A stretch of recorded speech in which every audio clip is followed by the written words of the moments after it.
14ஆம் வசனம்.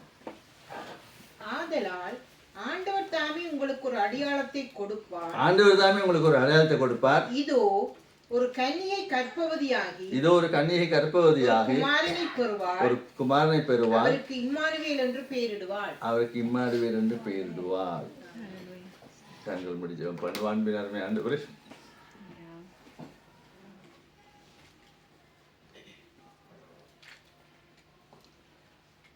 உம்முடைய அன்பு பெருகியது, உம்முடைய கிருபை பெருகியது, உம்முடைய தயவு பெருகியது. நிறைவேற்றும் சுவாமி, உம்முடைய நாங்கள் வார்த்தை தியானிக்க போகிறோம். பரிசுத்தாவி, நீங்கள் தான் எங்களுடைய டீச்சர். ஆண்டவர் எனக்கும் இங்கே உள்ள நம்முடைய பிள்ளைகளுக்கும் நீங்கள் ஆண்டவரை பேசுங்க, வர நடத்துங்க. இயேசுவின் நாமத்தில் ஆமென். ஆமென். இப்போ இந்த வசனத்தை வாசிக்க உங்களுக்குலாம் நீங்கள் யோசிப்பீங்க, இது என்ன கிறிஸ்மஸ் வசனம் தான் வாசிக்கிறேன், அப்படித்தானே? கிறிஸ்மஸ் காலத்தில் இந்த வசனம் வாசிக்கிறது என்ன சொல்லியிருக்குது? ஆண்டவர் தாமே உங்களுக்கு ஒரு அடையாளத்தை கொடுப்பார். ஆண்டவர் தாமே ஒரு அடையாளத்தை கொடுப்பார். இதோ ஒரு கன்னிகை கர்ப்பவதியாகி ஒரு குமாரனை பெறுவார். அவருக்கு இம்மானுவேல் என்று பெயரிடுவார். அப்போ டிசம்பர் காலத்து கேரள ஆராதனைகள் இந்த வசனம் ரொம்ப வாசிருப்பாங்க. ஆனால் அருமையான தேவனுடைய பிள்ளைகளே, கிறிஸ்துமஸ் காலத்துக்காக இந்த வசனம் கொடுக்க இல்லை. கேட்டீங்களா? நம்முடைய ஜீவிய காலம் முழுவதுக்கும் கர்த்தர் இந்த வசனத்தை. அப்ப இந்த இம்மானுவேல், அதாவது உங்களுக்கு ஒரு அடையாளத்தை தருகிறேன். கேட்டீங்களா? ஆகாஷ் ராஜாவுக்கு தேவன் சொன்ன ஒரு காரியம், அதை பற்றி நம்ம பேச இல்லை. ஆகவே அந்த ஆகாஷ் ராஜா இல்லை நான் கேட்க மாட்டேன் அவன் பொய் சொன்னான். கேட்டீங்களா? அது நமக்கு தேவையில்லை, அது வேற ஒரு கதை.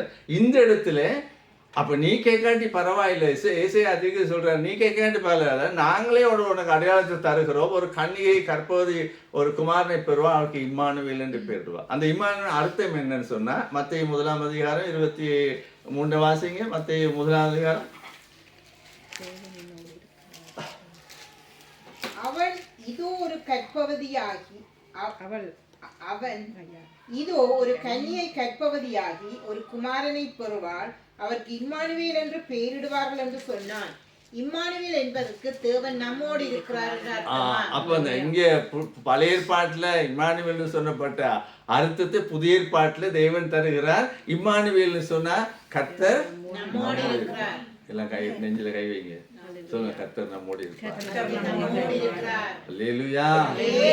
இது ஒரு அடையாளமாக நம்ம கொடுக்கப்பட்டிருக்கிறது, சும்மா இல்லை. கிறிஸ்துமஸ்ல பாடி கரல் போறதுக்கு இல்லை. கேட்டீங்களா? இது தேவன் நம்முடைய வாழும் காலத்தில், நம்ம ஜீவிக்கிற காலத்துல, உலகத்திலே தேவனுடைய பிள்ளைகள், விசுவாசிகள், அவரை நம்புகிறவர்கள், சேவிக்கிறவர்கள் எல்லாருக்கும் தேவன் ஒரு அடையாளமாக கொடுத்திருக்கிறார். கர்த்தர் நம்மளோட இருக்கிறார். ஆனா கர்த்தர் நம்மளோட இருக்கிறான்னு சொல்ல லேசா கஷ்டமா? சொல்லுங்க பாப்போம். லேசா கஷ்டமா? சொல்லுங்க. கர்த்தர் நம்மோட இருக்கான்னு சொல்ல லேசா இல்லை கஷ்டமா? எல்லாருக்கும் லேசு. கோயிலுக்கு போகாதவனு ஜெபிக்காதவனு கர்த்தர் நம்மோட இருப்பார். எங்களோட ஆண்டவர் இருக்கிறார் சொல்லுவாங்க தானே? கேட்டுங்களா? தேவனோடு ஜீவிக்க மாட்டாங்க, ஆனா இது நாங்கள் கடவுளையோ எங்களோட அது சொல்லலாம். ஆனா வீட்டுல எழுதி போடலாம் கர்த்தர் நம்மளோடு இருக்கிறார், அது லேசு. என்னன்னு கேட்டா, கர்த்தர் நம்மளோடு இருக்கிறது மற்றவர் பார்த்து சொல்றாங்க, அதுதான் ஒரு அடையாளமா கொடுத்திருக்காங்க. வாசிப்போம். ஆதியாகமத்துல 26ஆம் அதிகாரத்தை எடுங்க.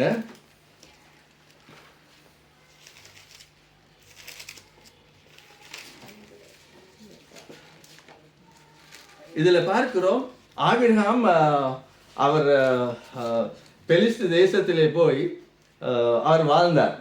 தேவனுடைய சித்தம் இல்லை, அது வேற கதை. என்றாலும் அங்கே போய் வாழும் பொழுது ஆபிரகாம் அவர் குடும்பம் இருந்தது. ஆபிரகாம் ஈசாக்கு அவருடைய பிள்ளை இருந்தது. அப்போ அவங்க கிணறுகள் வெட்டி தோட்டம் செய்து நல்லா உற்சாகம் வாழ்ந்தார்கள். கர்த்தரை ஆசீர்வதிச்சார். ஆசீர்வதிக்க அங்குள்ள பெலிஸ்தியருக்கு இவர்களுக்கு ஒரு பொறாமை எரிச்சல் வந்தது. கேட்டீங்களா? இன்னைக்கு ஸ்ரீலங்காவில் தான் வந்து 70 வருஷம் எல்லாம் தமிழாக்க, அது நான் சொல்ல வர இல்லை. அந்த எரிச்சல்னால தான் அந்த பொறாமை எங்களை விட்டு ஓடுங்க. கர்த்தர் சோத்திரம். சிஸ்டர் சொன்ன மாதிரி வடநாட்டில் வந்து கர்த்தர் இங்கே இருந்தாலும் கர்த்தர் உங்களை ஆசீர்வதிச்சிருக்காராமே. அப்போ தேவன் அந்த அந்த ஜனங்களை என்ன செய்தாரு? இந்த பெலிஸ்தர் என்ன செய்தாங்க? வந்து ஒரு பெரிய பிரச்சனை கொடுத்தாங்க. ஆபிரகாம் பிரச்சனை கொடுத்தது மாத்திரம் இல்லை, மகன் ஈசாக்கும் பிரச்சனை கொடுத்தாங்க. என்ன நடக்குது? வாசிப்போம். அதில் இருக்குது 12ஆம் வசனத்தை வாசிங்க. 26:12. ஈசாக்கு அந்த தேசத்தில் விதை விதைத்தான். கர்த்தர் அவனை ஆசீர்வதித்ததினால் அந்த வருஷத்தில் 100 மடங்கு பலனடைந்தான். தொடர்ந்து வாசிங்க. அவன் ஐஸ்வர்யவானாகி வரவர விருத்தி அடைந்து மகா பெரியவனானான்.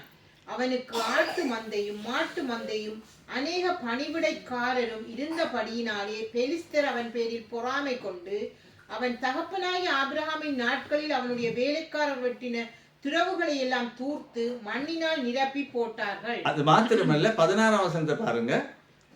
அபிமெலேக்கு ஈசாக்கை நோக்கி, நீ எங்களை விட்டு போய்விடு, எங்களை பார்க்கலும் நீ மிகவும் பலத்தவனானா என்றார். அப்ப இந்த ஆபிரகாம் செய்த அந்த அக்ரிகல்ச்சர் எல்லாத்தையும் மூடி, அந்த கிணறு எல்லாத்தையும் மூடி இந்த ஈசாக்கு மகனுக்கு ரொம்ப பிரச்சனை கொடுத்துட்டு சொன்னாங்க.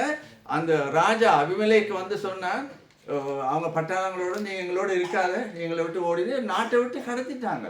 ஆகவே ஈசாக்கு என்ன செய்தான், தன்னுடைய பரிவாரங்களோடு இன்னொருத்த கேரான்னு சொல்லி ஒரு இடத்துல வந்து அங்கே ஒரு கிணறை தோண்டினாங்க.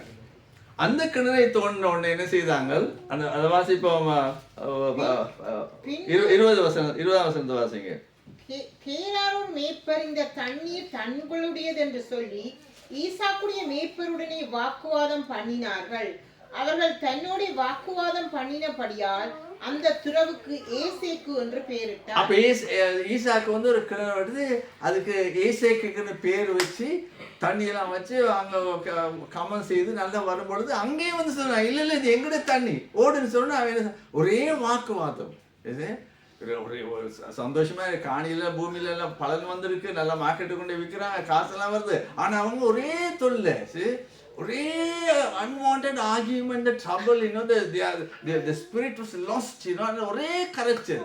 உடனே சரி பரவாயில்ல தண்ணி எடுத்துங்கன்னு சொல்லி அடுத்து இன்னொரு கிணறு தோன்றாங்க. அடுத்த வசனத்தை வாசிங்க. வேறொரு துறவை வெட்டினார்கள், அதை குறித்தும் வாக்குவாதம் பண்ணினார்கள்.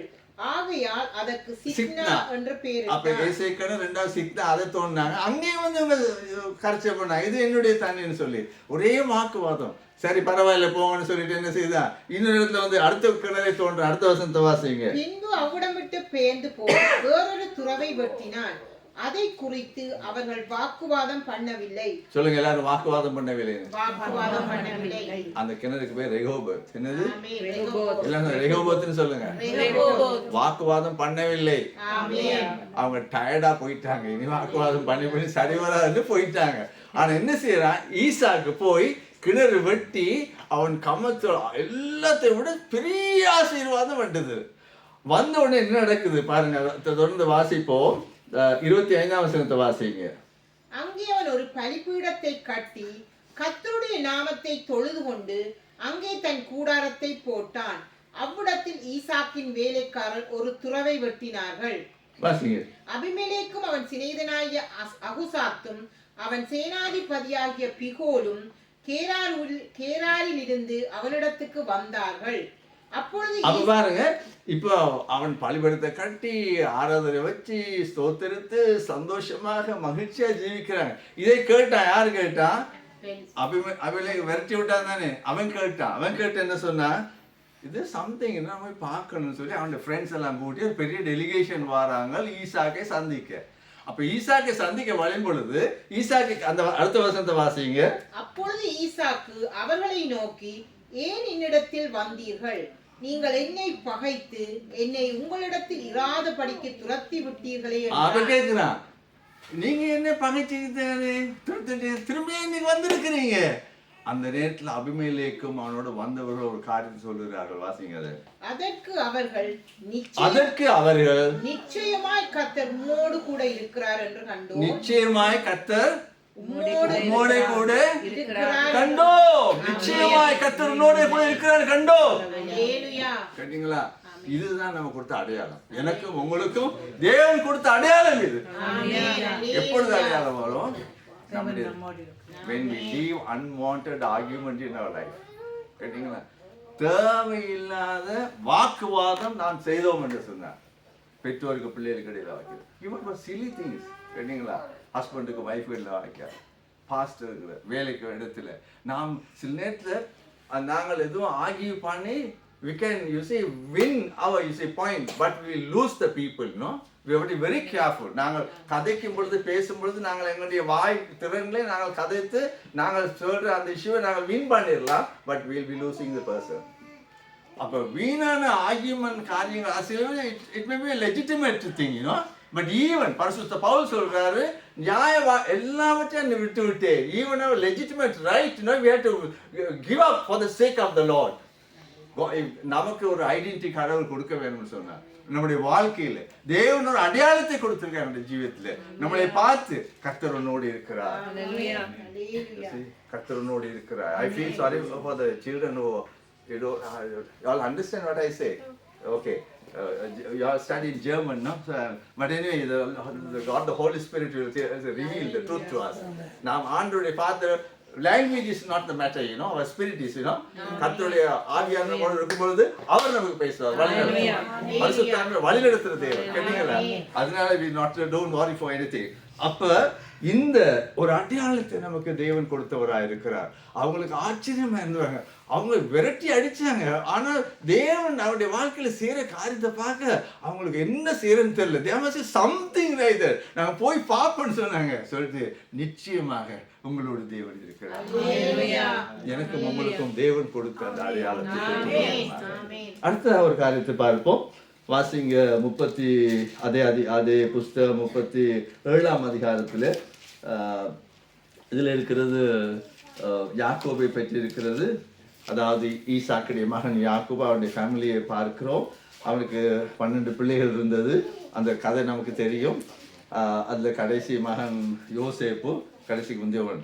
அப்போ யோசேப்பே ரொம்ப நேசித்தா தகப்பன். அது மற்ற 11 சகோதரர்களுக்கு பொறாமை உண்டு பண்ணது. காரணம் என்ன பொறாமைன்னா, இந்த மூத்த சகோதரர் செய்கிற பிழை எல்லாத்தையும் அவன் ரிப்போர்ட் பண்ணுவான், கேட்டீங்களா? அவன் அப்போ அது கோபமாக இருந்தது. பிள்ளை அந்த மற்ற சகோதரர் கோபமாக இருந்தது. எப்படியாவது அவனை இல்லாமல் ஆக்கணும் எல்லான்ட்டு மனதில் நினைஇருந்தாங்க, கேட்டீங்களா? You must do away with that fellow. அப்பொழுது தேவன் எப்படி இருந்தாங்க அவர். அப்படியான ஒரு சூழ்நிலையுமே வளர்ந்தான் பாருங்க. அந்த நேரத்தில் அப்பா கூப்பிடுறாரு, மகனே இங்கே வா, அன்னைமாரெலாம் போயிருக்காங்க ஆடு மேய்க்கிறதுக்கு தூரத்தில், நீ அவங்களுக்கு சாப்பாடு போட்டுக்கொண்டு கூப்பிடுறாரு. அந்த வசனத்தை வாசிக்க எத்தனை வசனம் சொல்லி 13 or 14 அப்பா என்ன வாசிங்க.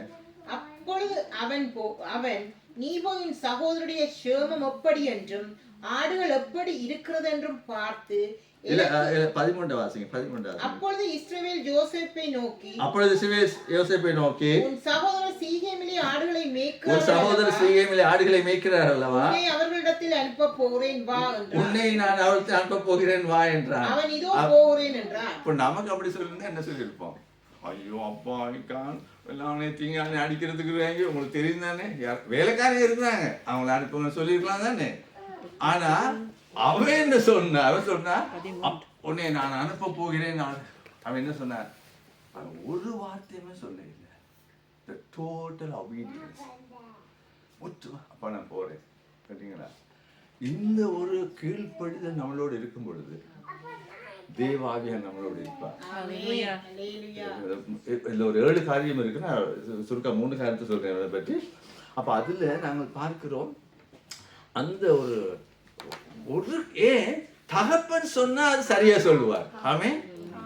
நம்முடைய தேவன் சொன்னது சரியா சொல்லுவார், சரிங்களா?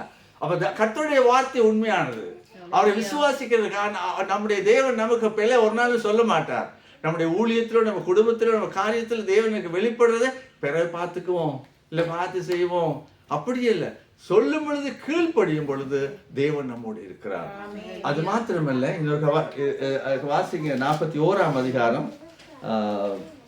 அப்பொழுது பார்வோன் தன் ஊழியக்காரரை நோக்கி தேவ ஆவியை பெற்ற இந்த மனுஷனை போல வேறொருவன் உண்டோ? வேறொரு அடையாளம். தேவ ஆவி நம்மளோடு, தேவன் நம்மளோடு இருக்கிறார் என்ற அடையாளத்தை கொடுத்திருக்கு, கேட்டீங்களா? காரணம் என்ன? அவனுடைய வாழ்க்கையில் தான் டோட்டல் கீழ்ப்படிதல் இருந்ததுனாலே. அது மாத்திரமல்ல, அவனுடைய வாழ்க்கையில் இன்னொரு பரிசுத்தம் இருந்ததுனாலே. வாசிப்போம், அதை வாசிங்க. 39ஆம் அதிகாரத்தை எடுப்போம்.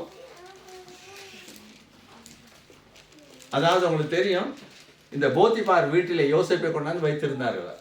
இந்த சகோதரர்மார் என்ன செய்வாங்க, அவனை வித்துட்டாங்க. அவனை குழியில போட்டு அவனை அழிக்கிறதுக்கு பார்த்தாங்க. இருந்தாலும் ஒரு மூத்த சகோதரன் ஐயவனை அழிச்சு என்ன செய்யறது, ஒன்றும் பிரயோஜனம் வரான்னு தூக்கி அவனை குழியில தூக்கி வர வியாபாரிகளுக்கு வித்து விட்டாங்க. 30 காதுக்கு அந்த வியாபாரிகள் கொண்டு போய் அவனை எகிப்தில வைத்தார்கள்.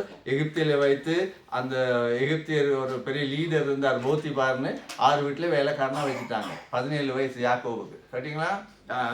சரி, யாருக்கு? யோசேப்புக்கு 17 வயசு, யங் ஃபெலோ, நல்ல வளர்ந்த வடிவான பைபிள் சொல்றதுன்னு. அப்ப அந்த வீட்டுல போத்திபார், மிஸ்ஸஸ் போத்திபார் இருந்தார், கேட்டீங்களா? அவர் பெரிய ஆள் தான், ஏஜென்ட் போயிட்டார் வெளியில, எல்லாத்தையும் பாரம் கொடுத்துட்டு போய். போத்திபார் இருக்கும் பொழுது, போத்திபார் வீட்டுல யோசேப்பு இருக்கும் பொழுது கர்த்தர் அந்த வீட்டை ஆசீர்வதித்தார். அந்த வசனத்தை வாசிங்க, 39:5. அவனை தன் வீட்டுக்கும் தனக்குண்டான எல்லாவற்றிற்கும் விசாரணைக்காரனாக்கினது முதற்கொண்டு கர்த்தர் யோசேப்பின் நிமித்தம் அந்த எகிப்தியன் வீட்டை ஆசீர்வதித்தார். ஆமென். கேட்டீங்களா? அந்த அடையாளம் தேவ ஆவியின் அடையாளம் கர்த்தருக்குள் இருந்த அவர் இருக்கிறனால அவன் மூலமாக அந்த போத்திபாருடைய வீட்டை தேவன் ஆசீர்வதித்தார். அப்ப அது அவனுக்கு நல்லா தெரிந்தது, இவன் ஒரு நல்ல மனுஷன், தேவ மனுஷன் தெரிஞ்சனால எல்லாத்தையும் ஒப்பு கொடுத்துட்டு பாரம் கொடுத்துட்டு அவர் போயிட்டார் வெளிநாட்டுக்கு. அவருடைய வைஃப் மிஸ்ஸஸ் போத்திபார் ஒரு பொல்லாத மனுஷி, கேட்டீங்களா? என்ன செய்தார்? பொல்லாத மனுஷிகளுக்குள்ள ஆட்களுக்குள்ள என்ன சொல்லலாம், ஆவி கெட்டாவி எல்லாத்தையும் இருக்குது தானே, அவளை மட்டும் சொல்லக்கூடாது, கேட்டீங்களா? அப்ப அவன் என்ன செய்தா, இவன் பார்த்தா நல்ல வாட்ட சாட்டமா இருக்கிறான், சரியா? உங்களோட பாஸ்டர் மாதிரி இவருக்கு நல்லா பில்டப் பண்ணி இருக்கிறாரு, வட்டிவா இருக்கிறான். அவங்க ஒரே மனதில் எப்படியாவது அவளோட நாம உறவாடணும்னு சொல்லி ஒரே டார்ச்சர் பண்ணிக்கிட்டே அந்த பண்ணிக்கிட்டு இருந்தா, இவ எப்படியாவது வெயிட் பண்ணிக்கிட்டு இருந்தான். ஆனா ஒரு நாள் என்ன செய்தான், பிடிச்சிட்டா, அவ பிடிச்சி இல்ல வா நாங்க 2 பேரும் இருப்போம். அவன் என்ன செய்தான் பாருங்க, வாசிங்க, 9ஆம் வசனத்தை வாசிப்போம். இந்த வீட்டிலே என்னிலும் பெரியவன் இல்லை, இந்த வீட்டில் என்னிலும் பெரியவன் இல்லை, நீ அவருடைய மனைவியா இருக்கிறபடியா, நீ அவருடைய மனைவியா இருக்கிறபடியால் உன்னை தவிர வேறொன்றையும் அவர் எனக்கு விலக்கி, உன்னை தவிர வேறொன்றையும் விலக்கவில்லை. இப்படி இருக்க இத்தனை பெரிய பொல்லாங்குக்கு உடன்பட்டு, நீ இத்தனை பெரிய பொல்லாங்கு உடன்பட்டு தேவனுக்கு விரோதமாய் பாவம் செய்வது எப்படி? தேவனுக்கு விரோதமாய் பாவம் செய்வது எப்படி? எல்லாரும் சொல்லுங்க, தேவனுக்கு விரோதமா பாவம் செய்வது. ஒருத்தருமே இல்ல ரூம்ல, there's nobody, no question, it's all free. ஆனால் ஒருவர் பார்த்து கொண்டு இருக்கிறார். அந்த ஒரு பயம் நமக்கு இருக்கும்னு சொன்னார். எங்க டீலிங்ஸ்ல, கேட்டீங்களா? நம்ம ஞாயிற்றுக்கிழமை 6 காலையில ஆண்டவரை ஸ்தோத்திரிப்போம், 3 மணி இருந்து ஜெபிப்போம். நான் உங்களை சொல்லல, சரியா? அதான். ஆனா நம்ம திங்கட்கிழமை நம்ம எப்படி இருக்கிறோம், நம்மளோட ஆபீஸ்ல எப்படி இருக்கிறோம், நம்மளோட இன்டர்நெட்ல எப்படி இருக்கிறோம், நம்ம தனிமையா இருக்கல எப்படி இருக்கிறோம்?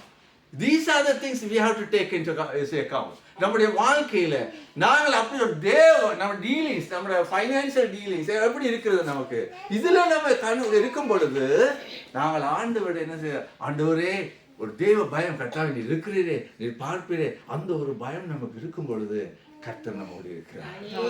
அல்லேலூயா. அந்த அடையாளத்தை அவர் தேவன் நமக்கு தருகிறார். கேட்டீங்களா?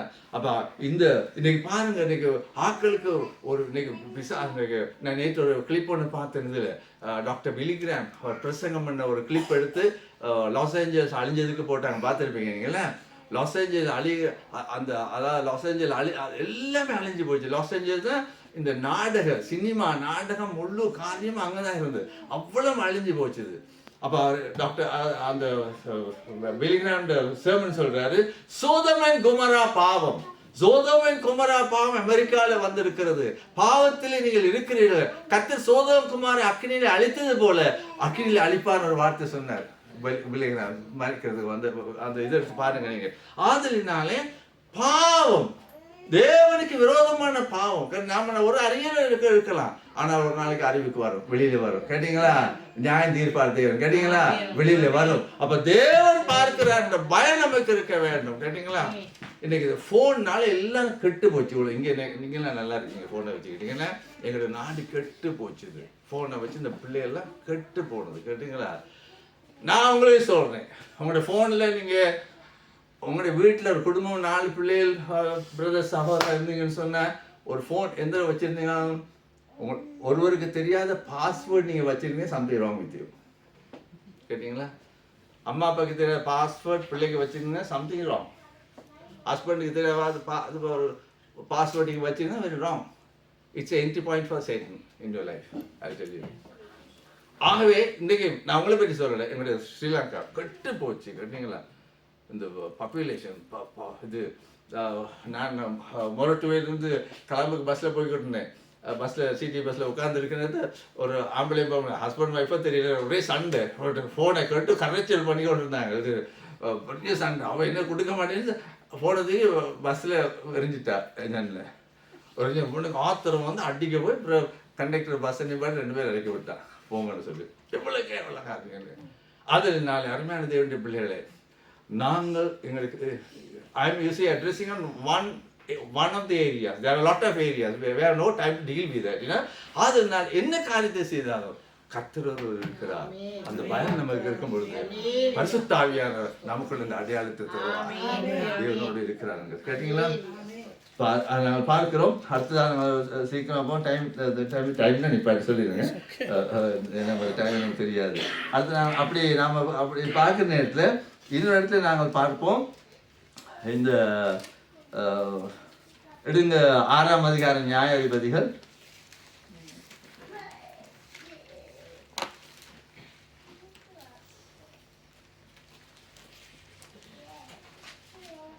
அதில் பார்க்கிறோம் நியாயாதிபதிகள் 6ஆம் அதிகாரத்திலே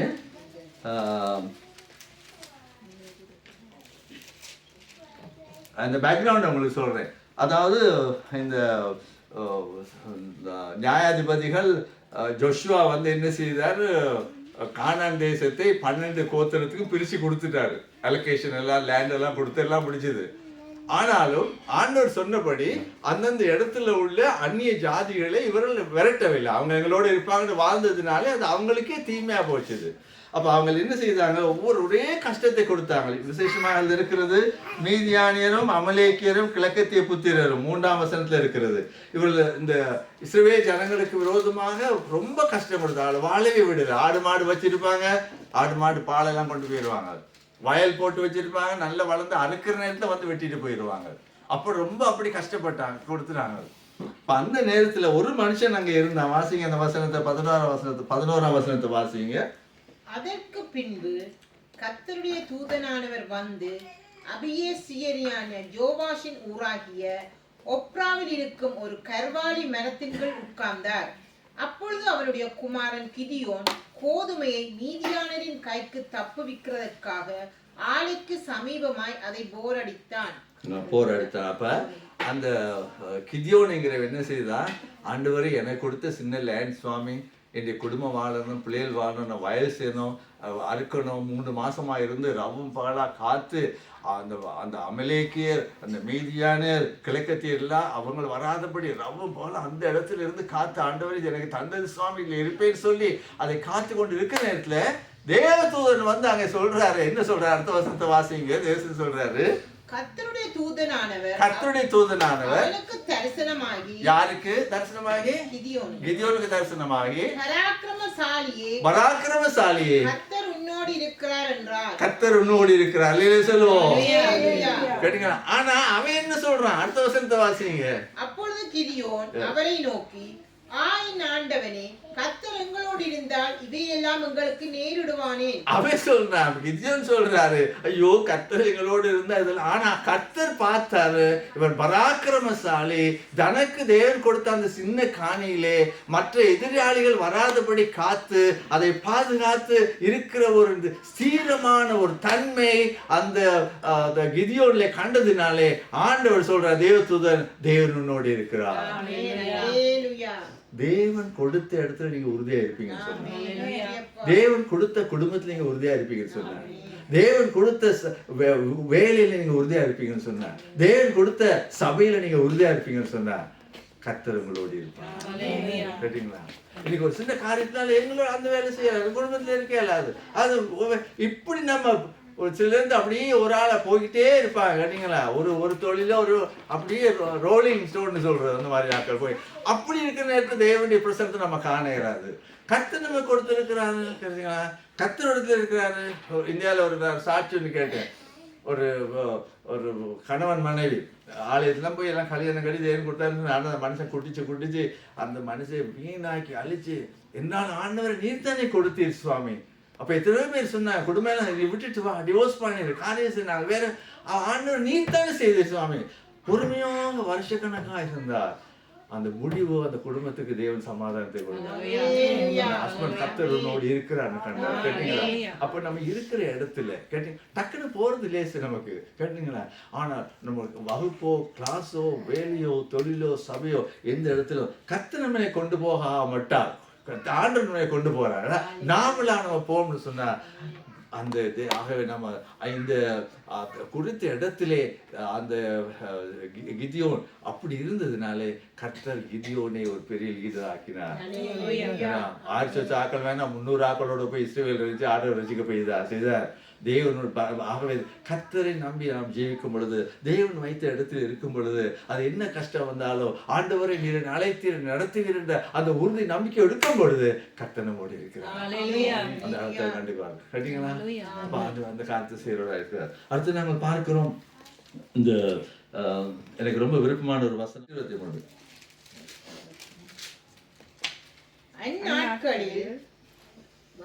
வாசிங்க. அந்நாட்களில் பலவித பாஷைக்காரராகிய புறஜாதியார் 10 மனுஷர் ஒரு யூதனுடைய வஸ்திர தொங்கலை பிடித்துக் கொண்டு தேவன் உங்களோடு இருக்கிறார் என்று கேள்விப்பட்டோம். ஆகையால் உங்களோட கூட போவோம் என்று சொல்லி அவனை பற்றி கொள்வார்கள் என்று சேனைகளின் கர்த்தர் சொல்லுகிறார் என்றார். ஆமென். 10 ஜாதிகள். எத்தனை ஜாதிகள்? 10 பாஷை பேசுற ஒரு மனுஷனை, ஒரு தேவனுடைய மனுஷனை, ஒரு இஸ்ரவேல் ஜனதை, ஒரு விசுவாசியை, ஒரு தேவ பிள்ளையை பிடிச்சுக்கிட்டு உடுப்பாங்க அப்படின்னு சொல்லிருக்கேன். வஸ்திரத்தை பிடிச்சிக்கிட்டு உடுப்பு பிடிச்சிட்டு சாரியை பிடிச்சிட்டு கோட்டை போட்டு நான் உங்களே விட மாட்டேன், நான் உங்களோட வாரேன். தேவன் உங்களோடு இருக்கிறார். ஹல்லேலூயா. கேட்டீங்களா? அந்த அதிகாரத்தை வாசித்து பண்ணா இஸ்ரவேல் ஜனத்தை சொல்ற, நீங்கள் இடத்துல வரும்பொழுது நான் உங்களோடு இருப்பேன்னு சொன்னேன். கர்த்தரை தேடி வரும்போது அவர் நம்மளோடு இருப்பார். அப்போ நம்மளை நான் ஸ்ரீலங்காவில் தைரியமாக சொல்கிறது, நமக்கு 2 பாசத்தான் இருக்குது, சிங்களமும் தமிழும். கேட்டீங்களா? அப்போ சிங்களம் தமிழ் ஆக்கள் கர்த்தர்களோடு இருக்காருன்னு ஆக்கள் சொல்லிட்டா கேட்டீங்க வேங்க பற்றி சொல்லணும். அப்போ தேவன் நம்மளோடு இருக்கிறார். எந்த ஒரு நிச்சயத்தை நாங்கள் இன்னொரு தானியேலுடைய வாழ்க்கையை நாங்கள் பார்ப்போம். வாசிங்க 5ஆம் அதிகாரம்.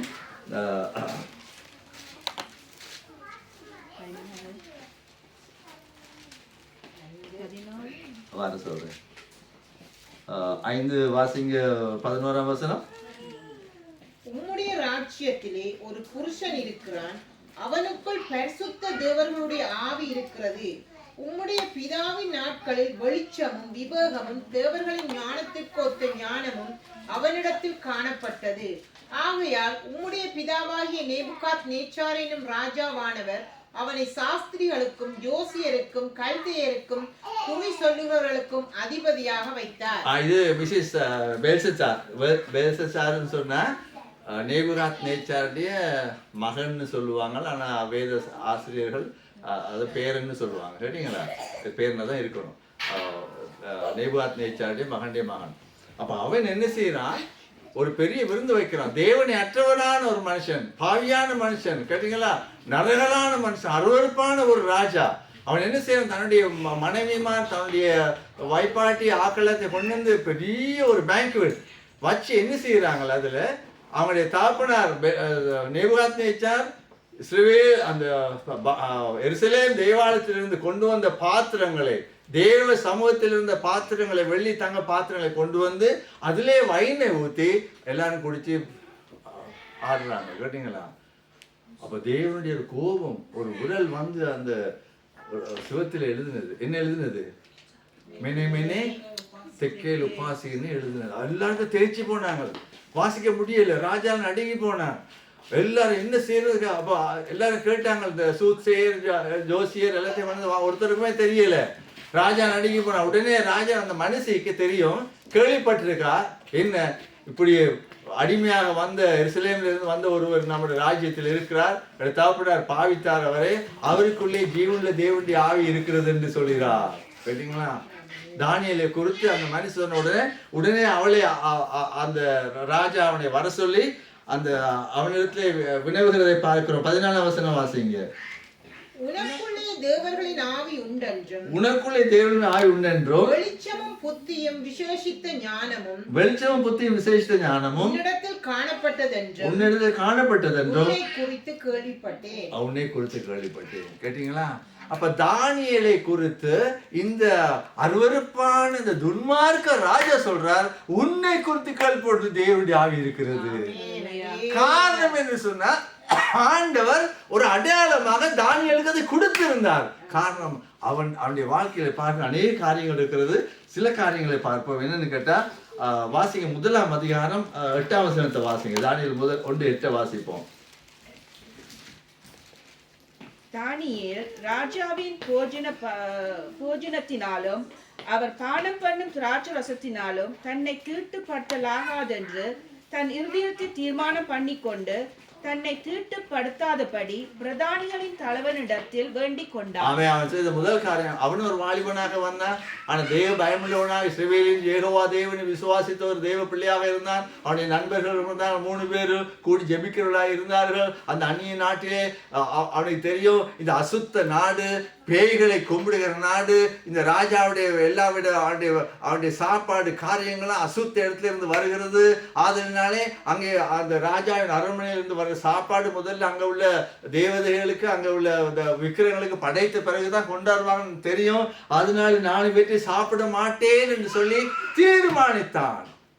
He decided to see not to defile himself. தன்னை தீட்டுப்படுத்திக் கொள்ளக்கூடாது. அந்த அசுத்தத்தை நான் எடுத்து சாப்பிட்டு தீட்டுப்படுத்திக் கொள்ளக்கூடாது. கேட்டீங்களா? அப்படி ஒரு தீர்மானம் பண்ணினதுனாலே தேவ ஆவி அவனோடு இருந்தது. கர்த்தரோட கண்டார்கள். கேட்டீங்களா? சாப்பாட்டுக்காக, அதுக்காக, இதுக்காக, நம்முடைய காரியங்களுக்காக. கேட்டீங்களா? சில நேரத்தில் நம்ம இனத்தவர் வந்திருப்பார்கள், விசுவாசிகள் அல்லாத இனத்தவர் வந்திருப்பார்கள். நம்ம கூட்டில் இருப்போம், சில வேளை அவங்களோட சேர்ந்து அவனோட காரியத்தை பரவாயில்ல, ஒரு நாளைக்கு தானே, கவனமா இருப்போம். கேட்டீங்களா? நாம் யாரா இருந்தாலும் தேவனுடைய பிள்ளைகளோட மாத்திரம் நாம் ஐக்கியப்படுவோமா? கேட்டீங்களா? அதுக்கு தான் நம்மளை அழைத்திருக்கிறார். நம்மளோட சொந்தங்கள்லாம் பெருசு இல்லை. கேட்டீங்களா? ஏன்னு கேட்டா, அந்த காலத்தில் இருந்து ஆச்சரியமான ஒளிக்கு அழைத்தவருடைய புண்ணியங்களை அறிவிக்கத்தக்கதாக என்னை உங்களை தேவன் தெரிந்து கொண்டிருக்கிறார்.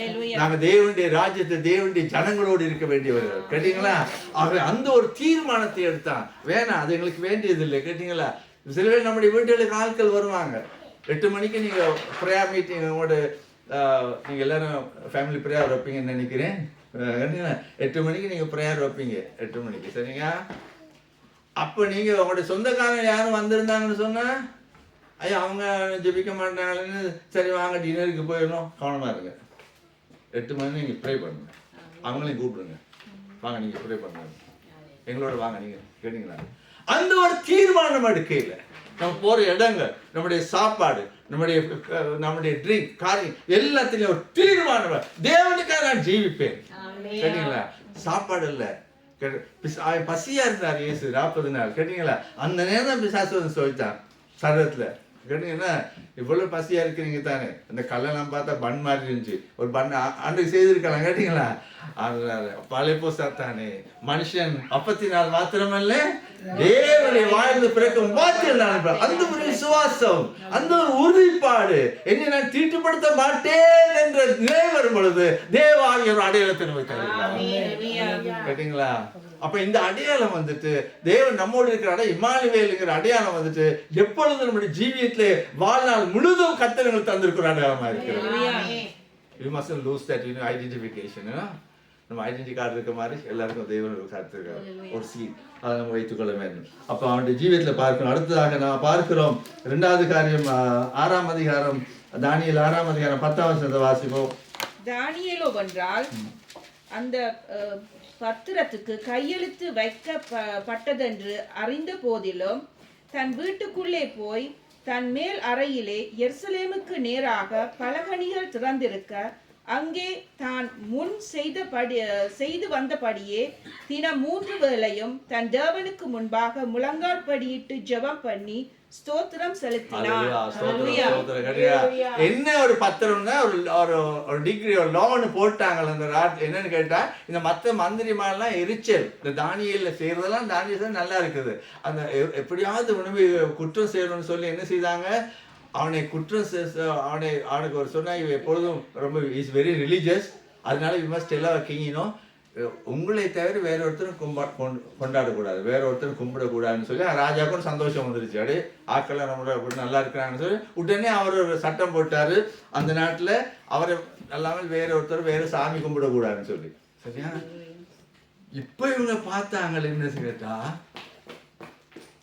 இந்த சட்டம் போட்டாச்சு அப்படி யாரும் சட்டம் போட்டால் அவங்களை கொண்டு என்ன செய்யணும் எதுல போடணும் அக்கின் இல்ல சிங்கத்தின் குகையில போடணும் போட்டாச்சு கேட்டீங்களா ஆனால் அந்த வசனத்தை பைபிள் நல்லா மார்க் பண்ணுவீங்க கேட்டீங்களா தானியேல் என்றால் அந்த பத்திரத்துக்கு கையெழுத்து வைக்கப்பட்டது என்று அறிந்த போதிலும் தன் வீட்டுக்குள்ளே போய் தன் மேலறையிலே எருசலேமுக்கு நேராக பலகளின் திறந்திருக்க அங்கே தான் முன் செய்து வந்தபடியே தினம் 3 வேளை தன் தேவனுக்கு முன்பாக முழங்கால் போட்டு ஜெபம் பண்ணி ஸ்தோத்திரம் செலுத்தினார் தேவன் நான் ஆண்டோட ஒப்பு கொடுத்தேன் நான் ஜெபிப்பேன் அப்படி நம்ம தீர்மானம் எடுத்தா அதை நம்ம ஜெபிக்கணும் கேட்டீங்களா சட்டம் வந்துருச்சு நம்ம பேசாம இருக்கக்கூடாது அப்ப நம்ம ஜெப வாழ்க்கை கேட்டீங்களா இன்றைக்கு ஒரு தீர்மானம் பண்ணுங்க ஆண்டவரே நான் 5 நிமிஷம் செஞ்சா 10 நிமிஷம் ஜெபிக்க எனக்கு 26 10 நிமிஷம் 15 நிமிஷம் ஜெபிக்கிறேன் நம்மளோட வாழ்க்கையில ஒரு ஜெபம் இல்லாத வாழ்க்கை இல்லை விசேஷமான விசுவாசிகள் விசேஷமான ஆண்டவர் அறிந்த பிள்ளைகள் விசேஷமான ஊழியக்காரர்கள் காலையில் எழுப்பி ஜெபிக்காவிட்டார் கேட்டீங்களா எல்லாத்துக்கும் ஆக்களை பார்க்கறது குட் மார்னிங் சொல்றதுக்கு முன்னாடி எழுப்பி நீங்க ஜெபிக்காவிட்டார் தேவனை சந்திக்காவிட்டார் அந்த வாழ்க்கையில உங்களுடைய விடுதலை தேவனுடைய அடையாளத்தை நாம் பெற்றுக்கொள்ள மாட்டோம் கேட்டீங்களா ஜெப வாழ்க்கை let there be a shift in our life prayer life ஆண்டவர் உங்களை உற்சாகப்படுத்துவாங்க சிஸ்டர் சொன்னாங்க ஜெபிக்கிறோம் எல்லாருக்காக ஜெபிக்கிறோம் கர்த்தர் ஸ்தோத்திரம் இன்னுமாக ஜெபாவி நம்ம ஊற்றுவாராக கேட்டீங்களா அந்த ஜீவன்ல தேவன் எல்லாம் இன்னைக்கு எல்லாரும் தான் ஜெபிக்கிறாங்க நம்ம மாத்திரமே இல்லை பௌத்தரும் ஜெபிக்கிறாங்க இந்துக்களும் ஜெபிக்கிறாங்க இளைஞர்ல வந்து பாருங்க பஸ்ல போகையில ஆட்கள் அரச மரத்தை கட்டா எழுப்பி நிற்பாங்க ஏன்னா அதுவும் காணப்படுதான் ஒரு 5 போடும் அதுவும் ஒரு ஜெபம் தான் கேட்டீங்களா கோயிலை கண்டா இப்படி செய்வாங்க அதுவும் ஒரு அதை நம்ம பாடி அது கத்துற அவங்களுக்கு வச்சுக்க ஒரு பயம் ஆனா பிசாசுகளும் ஜெபிக்குது பிசாசுகள் பயந்து நடக்குது ஆண்டவர் சொல்றது அப்படி அல்ல நம்முடைய ஜெபம் நாம் தேவனிடத்துல கர்த்தாவே ஒரு வாஞ்சை கர்த்தரிடத்துல வருகிறேன் அதுதான் ஜெபம் கேட்டீங்களா it's not the word that we have you see utter you see ஆண்டவர் சொல்லல நீ ஜெபம் பண்ணும்போது கதவை பூட்டி கொண்டு ஜெபி பரலோகத்துல பார்க்கிற என்ன சொன்னாரு பார்க்கிற தேவன்னா கேட்கிற தேவன்னு சொன்னாரா பார்க்கிற தேவன் it's not is bothered about the words but you are going to utter கதவை பூட்டிக்கிட்டு இருந்தா சத்தம் தான் கேட்கும் இல்லையா ஆண்டவர் சொல்றாரு பரலோகத்தில் பார்க்கிற தேவன் so God sees our heart you see அப்ப நீ ஆண்டவருடைய ஜெபம் பண்ணுங்க கேட்டீங்களா ஐயோ காலையில் எழும்பி இல்லாத பாருங்க ஜெபிங்க நான் மால்டீவ்ஸ்க்கு போயிருந்தேன் எனக்கு பெரிய ஆச்சரியமா இல்லை இந்தியன்ஸ் நாங்கள் ஒரு சின்ன சின்ன குட்டி ரூம் தான் எழும்பி ஒன்றுலாம் ஜெபிக்கிறாங்க ஏன்னா அது உற்சாகப்படுது கேட்டீங்களா எந்த குளிரா இருந்தா தான் இங்கே குளிர் எனக்கெல்லாம் ரொம்ப கஷ்டமா இருக்குது ஆனால் கர்த்தர் ஸ்தோத்திரம் அவங்க டாமினிக் வீட்டில் நல்லா கவனிக்காங்க சரியா சூடுகள்லாம் போட்டுருக்குது என்னால் நான் 3 மணிக்கு எழும்பிடுவேன் கேட்டீங்கன்னா 8ஆம் தேதி வந்தேன் 8, 9 அன்னைக்கு தான் ஜெபிக்கல ஏன்னா டைம் ரொம்ப வித்தியாசமா இருக்கு நான் 3 மணிக்கு எழுப்புனா அங்கே 7:30 மணி எங்க இலங்கையில் அப்போ அவங்க கால் வந்து நான் 3 மணிக்கு கேட்டீங்களா எழும்பி நான் இருக்க ரூமுக்கு இந்த பக்கம் தான் இஸ்ரேல் தேசம் இல்லையா ஆண்டவரே ஸ்தோத்திரம் ஸ்தோத்திரம் ஏன் நாங்கள் கர்த்தர் நம்மளை அழைத்திருக்கிறார் கேட்டீங்களா ஜெபத்தில் நம்ம இருப்போம் ஏன்னா இந்த காலத்தில் நம்ம ஜெபம் தான் நம்மளை வெள்ளிக்கொள்ற நம்மளை தேவனுடைய கிருபைகள் கொண்டு வர காரியம் கேட்டீங்களா அதனால ஜெபத்துக்கு ஒப்பு கொடுப்போம் எல்லா காரியத்தை விட ஜெபம் தான் நல்லா செய்யலாம் கேட்டீங்களா அப்ப இந்த எவ்வளவு ஜெபிப்போம் கர்த்தர் நம்முடைய வாழ்க்கையில பெரிய காரியத்தை செய்வார் அந்த அடையாளத்தை அப்ப என்ன வந்தா தான் என்னது என்ன எனக்கு வந்து பிரச்சனை எல்லாம் சொன்னா கேட்டீங்களா இப்போ கிட்டத்தில் கூட அவ்வளோ பிரச்சனை என்னால் என்ன பிரச்சனை வந்தாலும் தேவ சமூகத்தில் வர ஒரு காரியம் தடை பண்ணக்கூடாது. அப்போ அடுத்ததாக நாங்கள் பார்க்கிறோம் இன்னொரு காரியம் தானியேல் வாழ்க்கையில் இருந்த காரியம் வந்து என்ன இருக்கிறதுக்கு 9ஆம் அதிகாரத்தை வாசிங்க 9ஆம் அதிகாரம் 2ஆம் வசனத்தை வாசிங்க. தானியேலாகிய நான் எருசலேமின் பால் கடிப்புகள் நிறைவேறி தீர எருசலேமின் பால் கடிப்புகள் நிறைவேறி தீர 70 வருஷம் செல்லும் என்று 70 வருஷம் செல்லும் என்று கர்த்தர் எரேமியா தீர்க்கதரிசியோடு சொல்லிய வருஷங்களின் தொகையை புத்தகங்களால் அறிந்து கொண்டேன். ஆமென். தானியேல் எப்படி அறிந்து கொண்டா சொல்லுங்க பாப்போம். அவர் எந்த புத்தகம் எடுங்க? எரேமியா 10வது அதிகாரம் எடுத்து வாசிங்க.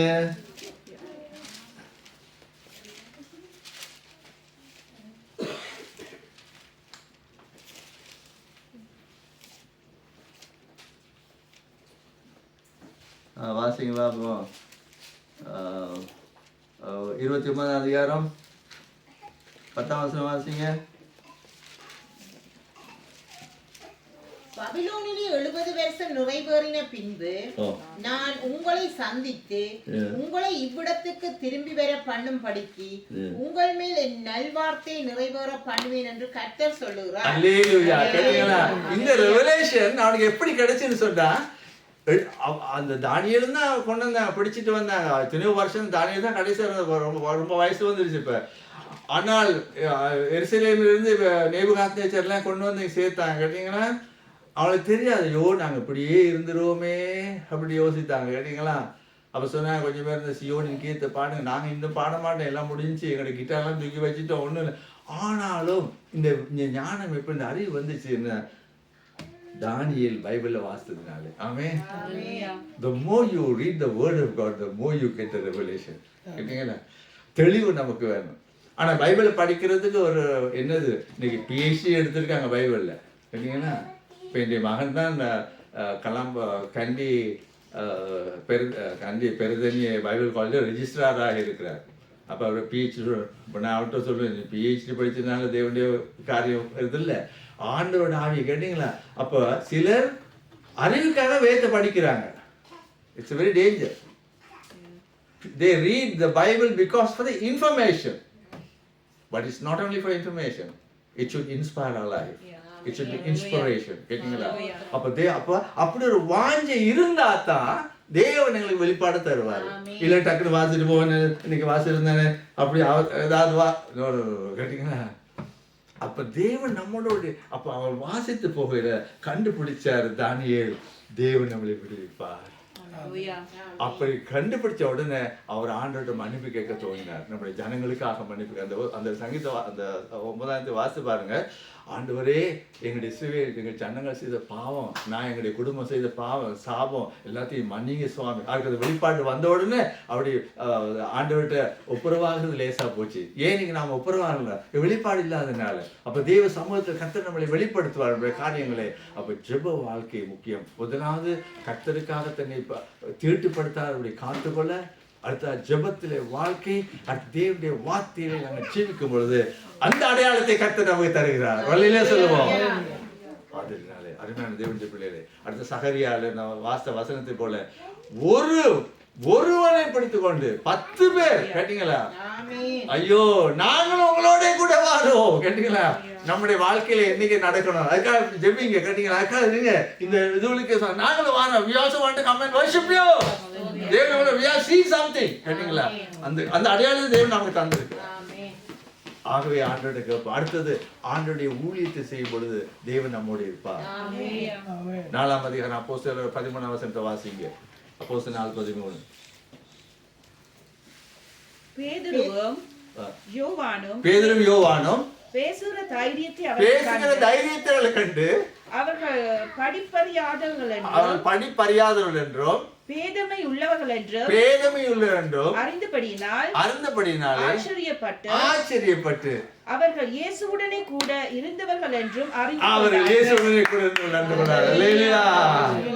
தேவனுடைய ஊழியத்தை செய்யும் பொழுது. கேட்டீங்களா? பேதுரும் யோவானுமா they were all, fisher folks. மீன் பிடிக்கிறார்கள். எப்படி இருப்பாங்க தெரியும்? படிச்சா இருப்பாங்க, ஊத்தியா இருப்பாங்க இல்லையா? அங்க எங்க ஜெஃப்னா டவுன்ல என்ன சின்ன கடை கூட தெரியும். மீன் கடையிலாம் இருப்பாங்கல்ல, ஊத்தியா போட்டுட்டு அவங்க அவ்வளவு நல்லா பேச மாட்டாங்க. அப்படித்தான் இருந்தாங்க. கர்த்தரை கொண்டு வந்து மாற்றி தேவனுடைய ஆவியால் நிரப்பினார். இப்ப அவங்க பேசுறாங்க. அவங்க பேசுகிற தைரியத்தை அந்த கவுன்சில், அந்த பெரிய ஆட்கள், அங்க உள்ள அந்த சீஃப் ஆட்கள் எல்லாம் பார்த்து எப்படி கதைக்கிறாங்க? சாதாரண படிப்பு இல்லை, அறிவில்லை, டிகிரி இல்லை, ஒன்றும் இல்லை, நத்தி. அவன் பார்த்து, ஓ பிகாஸ் தேவ வித் தி லார்ட், இயேசுவோடு இருந்தார். ஆண்டவருக்காக ஜீவிப்போம். கேட்டீங்களா? ஆண்டவருக்காக கர்த்தருக்காக ஜீவிப்போம். ஆனால் சில்ட்ரன், நீங்கள் ஆண்டவருக்காக ஜீவிப்போம். உங்களோட கிளாஸில், உங்களோட ஸ்கூலில் கர்த்தருக்காக ஜீவிக்கலாம். எனக்கு நேற்று நாங்கள் சிஸ்டர் இப்படி தான் கூட்டிகிட்டு போனாங்க டவுன் ஏரியாவுக்கு. நிறைய ஜனங்கள் ஓடினாங்க. அப்போ யோசித்தேன், நம்ம என்னது நம்மளோட ஜெர்மன் நோட்டீஸ் ஒன்றும் இல்லையா அக்களை கொடுக்கறதுக்கு. இதான் செஞ்சு இயேசுவோடு நேசிக்கிறார், கர்த்தர் நல்லவராக இருக்கார். ஜஸ்ட் இட்ஸ் நாட் பெரிய ப்ரீச்சிங் இல்லை. கிடையாது. ஆண்டவரத்தில் கர்த்தருக்கு நம்ம ஜெயம் பொழுது தேவன் பெரிய காரியங்களை செய்வார். ஆண்டவர் நம்ம நேசிக்க பாருங்க. அன்றுன்னு ஒருவர் இருக்கிறார் பைபிளில். அவர் தான் முதலாவது இயேசுகிட்ட வந்தவர். அன்று வந்துட்டு பெரிய ப்ரீச்சர் இல்லை, அன்றை பற்றி ஒன்று வாசிக்கிறதும் இல்லை.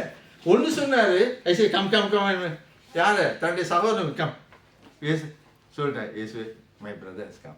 ஒரு அது ஒன்று தான் அன்று இல்லாட்டி பேதர் வந்திருக்க மாட்டேன். உங்களுக்கு விளங்குதா? உங்களுக்கு அதனால் நம்ம யோசிக்கலாம், பெரிய பிரசங்கம், பைபிள் படிக்கணும், பைபிள் காலேஜ், அதெல்லாம் நல்லதுதான். ஆனால் நாம் அறிந்த சத்தியத்தை, ஜீசஸ் லவ்ஸ் யூ. கேட்டீங்களா? நீங்க அப்படி ரொம்ப துக்கமா இருக்கிறீங்க. உங்களோட துக்கத்தை நீங்க சொல்லுங்க. ஜெபிச்ச கர்த்தர் விடுதலை கொடுத்தார். ஹல்லேலூயா. போதும். அது கேட்டீங்களா? சிம்பிள். அப்ப ஆண்டவர் ஊழியம் செய்யும் பொழுது தேவன் நம்மளோட இருப்பார். ஹல்லேலூயா. அப்ப இன்றைக்கு ஆண்டவர் கொடுத்த கன்னிமரியா ஒரு அடையாளத்தை நமக்கு தந்தார், இம்மானுவேல் அடையாளம். அந்த இம்மானுவேல் இயேசு தம்முடைய பாவங்களை நீக்கிற மேய்த்து அவர் நம்மளோடு இருக்கிற தேவனாக இருக்கிறார். ஹல்லேலூயா. அதனால் அருமையான தேவனுடைய பிள்ளைகளே, கர்த்தர் இந்த அடையாளத்தை தந்ததுனால 2025ஆம் ஆண்டு முழுதுமாக அல்லது நம்முடைய வாழ்நாள் முழுதுமாக நம்ம ஜீவிக்கிற அத்தனை நாட்களும் எனக்கும் உங்களுக்கும் கர்த்தர் இந்த அடையாளத்தை தந்தார். ஹல்லேலூயா. அதனாலே அந்த அடையாளத்தை பெற்றுக்கொள்ளத்தக்கதாக எங்களை ஆண்டவருக்கு ஒப்புக்கொடுப்போம். எல்லாரும் எழுப்பிப்போம், நான் ஜெபிப்போம்.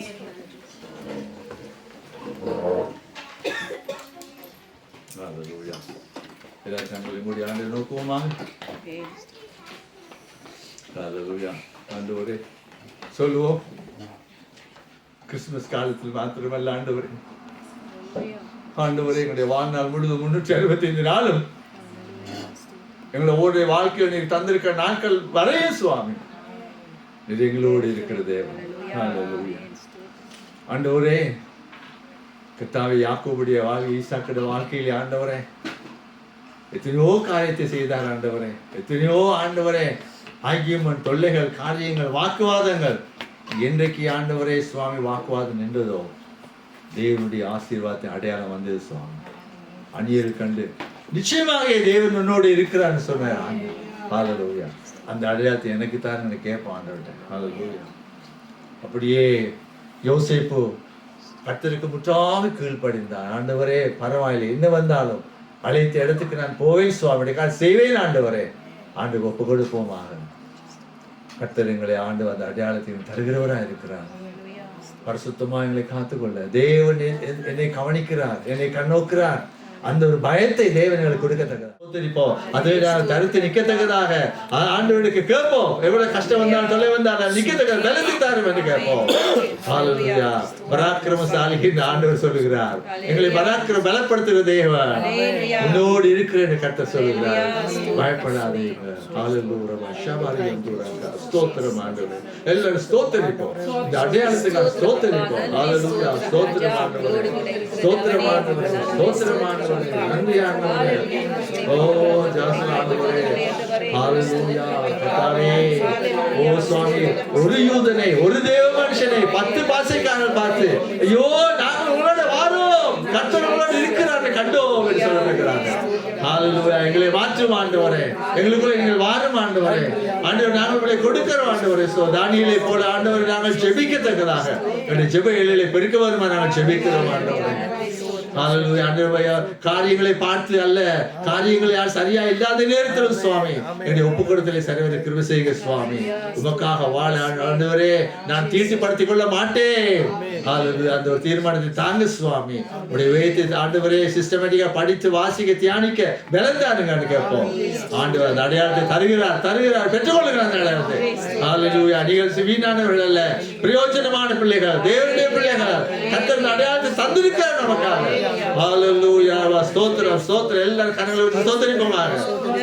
ஆண்டவரே கர்த்தர்களே ஒரு அபிஷேகித்து ஒரு அடையாளத்தை தந்து இந்த வருஷத்திலே நான் அறியாத தெரியாம காரியங்களை செய்ய வல்லவராக இருக்கிறார். ஸ்தோத்திரிப்போம் ஸ்தோத்திரிப்போம் ஸ்தோத்திரிப்போம் ஸ்தோத்திரிப்போம். ஹalleluya ஹalleluya ஹalleluya ஹalleluya. Oh Lord, we thank you Jesus. Oh Jesus, thank you for your promise that you have given us, Lord. நீர் எப்போதும் எங்களோடு இருந்து எங்களை வழிநடத்துகிற தேவன் ஆண்டவரே. இந்த அடையாளத்தை தந்ததற்காக நன்றி செலுத்துகிறோம். ஹalleluya ஹalleluya ஹalleluya. ஆண்டவரே சொல்லுவோம், ஆண்டவரே உத்தமமாய் நான் ஜீவித்து முடிக்க உதவி செய்ய எனக்கு சொல்லுவோம். ஆண்டவரே இந்த வாழ்க்கையில் நான் ஆண்டு தைரியமாய் செலுத்த கடைசி வரைக்கும் சிலருக்கு பலந்தாரும் என்று சொல்லுவோம். கடைசி வரைக்கும் என்னுடைய குடும்பத்தில் இந்த அடையாளத்தை தாரும். என்னுடைய பிள்ளைகள் அந்த ஆண்டு பேசுகிற சபை மக்கள் நான் இருக்கிறது வேலை செய்யற இடத்துல ஆண்டவர் இந்த அடையாளத்தை தாரும் என்று கேட்போம். ஸ்தோத்திரம் ஆண்டவரே ஸ்தோத்திரம் ஸ்தோத்திரம் ஸ்தோத்திரம். எங்களை ஒப்பு கொடுப்போம் ஒவ்வொரு சொல்லுவோம் ஆண்டவரே. ஒவ்வொருவரும் ஜெபம் ஆண்டவர் கரங்களை ஓய்ச்சி சொல்லுங்க ஆண்டவரே. வழக்கரத்தை ஓய்ச்சி சொல்லுங்க ஆண்டவரே. இன்னைக்கு எனக்கு அந்த அடையாளம் தந்து விடுங்க. ஸ்தோத்திரம் ஸ்தோத்திரம். உத்தமனாய் ஜீவிக்க கிருபை செய்யுங்க சொல்லுவோம். முடித்து உத்தமமா ஜெயித்து முடிக்க இந்த உலகத்திலே கிருபை செய்யும் ஐயா. ஹalleluya ஸ்தோத்திரம் ஸ்தோத்திரம் ஸ்தோத்திரம் ஸ்தோத்திரம் ஸ்தோத்திரம். இப்படியான ஒரு பெரிய அடையாளத்தை கர்த்தர் எங்களுக்கு தந்ததற்காக ரெண்டு கரங்களை எல்லாம் நன்றி செலுத்துவோமாக. ஸ்தோத்திரம் எல்லாரும் ஸ்தோத்திரிப்போம். ஸ்தோத்திரம் ஹalleluya. நன்றி சுவாமி ஸ்தோத்திரம். வல்லவரே உமக்கு நன்றி செலுத்துகிறோம். அப்பா பிதாவே நீர் தந்த வார்த்தைகளுக்காக நன்றி ஆண்டவரே. நீர் எங்களை எடுத்து பயன்படுத்துகிறதுக்காக நன்றி ஆண்டவரே. நீர் தாமே எங்களை இந்த உலகத்துக்கு சாட்சிகளாய் நீர் வைத்திருக்கிறதுக்காக உமக்கு நன்றி செலுத்துகிறோம் ஆண்டவரே. வீட்டிலே நாங்கள் சாட்சியாக இருக்க கிருபை செய்யும் ராஜா. ஆண்டவரே நாங்கள் வேலைத்தளத்திலே சாட்சியாக இருக்க கிருபை செய்யும் ஆண்டவரே. நாங்கள் போகிற இடமெல்லாம் ஆண்டவரே நாங்கள் சாட்சியாக இருக்க கிருபை செய்யும் ராஜா. ஆண்டவரே உம்முடைய ஒளி எங்களுக்குள்ளே ஆண்டவரை இருக்கிறதுக்காக நன்றி ஆண்டவரே. ஆண்டவரே நீர் உம்முடைய வார்த்தை சொல்லுகிற பிறகு ஆண்டவரே நாங்களும் ஒளியிலே நடக்க நீர் எங்களுக்கு கற்றுத் தந்ததுக்காக உமக்கு நன்றி செலுத்துகிறோம் ராஜா. தகப்பனே உம்முடைய கரத்திலே எங்களை முற்று முழுதுமாக ஒப்பு கொடுத்து ஜெபிக்கிறோம் ஆண்டவரே. இந்த வார்த்தைகளை கேட்ட ஒவ்வொருத்தர்களும் ஆண்டவரே உமக்கென்று தங்களை ஒப்பு கொடுக்க கிருபை செய்வீராக. இயேசுவின் வல்லமையுள்ள நாமத்தினாலே ஜெபம் பண்ணி நிற்கிற பிதாவே ஆமென்.